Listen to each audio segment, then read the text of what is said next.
I wanted to title this show for today, What Now? Yeah. We lose Tyreek Hill. Darren Waller's back. Jaylen Waddle, receiver one. Where we get the first win, 1-3. Looking to these next 5 games, I'll reel these teams off. We have the Carolina Panthers this week, LA Chargers, Cleveland Browns, Atlanta Falcons, Baltimore Ravens. You have these 5 teams before you see the Buffalo Bills again.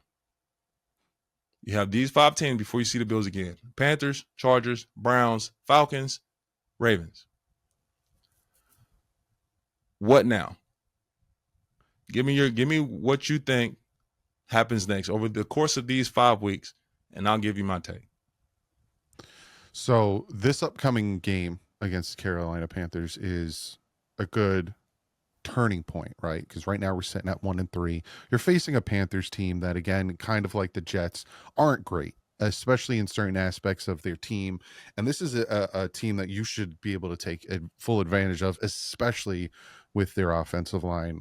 This is a game where, our defensive line should really feast and get after Bryce Young. They should win this game. They really should. And all of a sudden you're at 2-3. You're one game away from 500 and can really start to pull this together. The Chargers game is big. The Chargers game will really be able to show us, did this team turn that corner? Because they're going to be without, I don't know if Joe Alt is going to be playing or not, but they're definitely going to be without one of their starting 2 tackles. They lost to the Giants. They don't play great going from the West Coast to the East Coast. They can be beaten. And again, the Giants are kind of in that same situation as the Miami Dolphins, where it's like, what are they? They struggle here, they struggle there. They can be beaten. Then you got Cleveland, another team, big fat question mark. Is Dylan Gabriel still going to be their quarterback? Is it going to be Shador? Are they going to go back to Joe Flacco? You got the Falcons, who Michael Penix had a game where he turned the ball over 3 times, big question mark. And then you got the Baltimore Ravens, who are dealing with a lot of injuries. Like, I think by that Thursday night game, which again is home, definitely bodes well for the home team. Who's going to be playing now? Lamar dealing with a hammy is not something that, just take a few days off and all of a sudden you're going to be good. That might be a lingering injury. So if we can come out of these next 5 games 5-4 on the record, or that's a win. And you really can turn it around. 4-5 seems a little more realistic. And even at that point, you got Buffalo, you got Washington, and then you got your bye. And then you look at the back end of the schedule, which at first was terrifying. Put the schedule back up, guys. Saints, Jets, Steelers.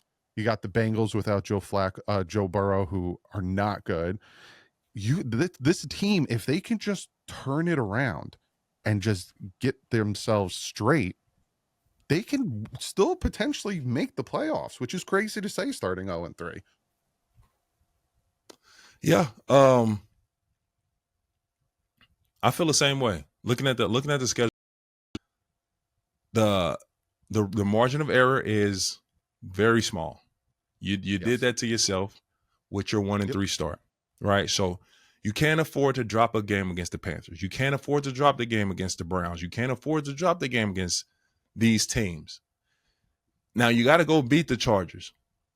You got to go beat the Baltimore Ravens with Lamar or without. You got to go beat these teams. But this Panthers game coming up, that's a must-have. That is a must-have, and I'll even go so far to say convincingly, not blowout per se, but convincingly show that you are better than the Carolina Panthers. Shout out to Robert Hunt. My guy, he's out for the season, recovering from a torn he's out for the season, right? Bicep. Yep, out for the season. But shout out to Robert Hunt over there in Carolina. Chat was asking how would Rob Hunt do against Zach, and he's not going to be playing. He's going to be out for the year. Speedballer Rob Hunt, he's out for the season. But shout out to Rob Hunt. Yeah, great player, great friend, brother of mine. He's this game that game has to be in the books. Got to be a dub. Yeah. Chargers, very beatable team. Just lost to the Giants. They had a really close win against the Kansas City Chiefs in week 1. They snuck out another win against the Denver Broncos. Very beatable team. They lost to the Giants last week at Jackson Dart first start.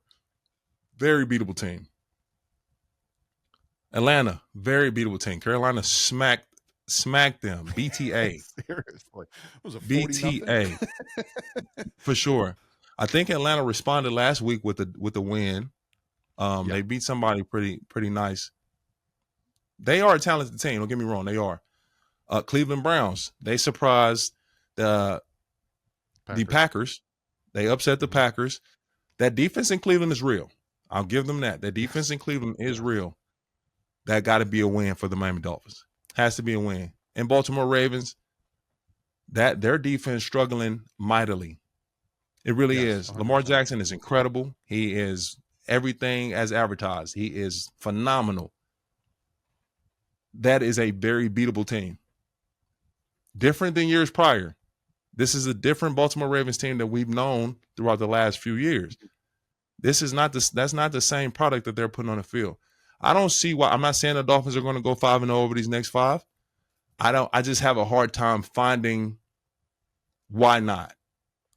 Yeah. So I'm not predicting 5-0, but I'm really having, as I'm looking through the schedule, I'm having a hard time figuring out why not 5-0 through these next 5 games.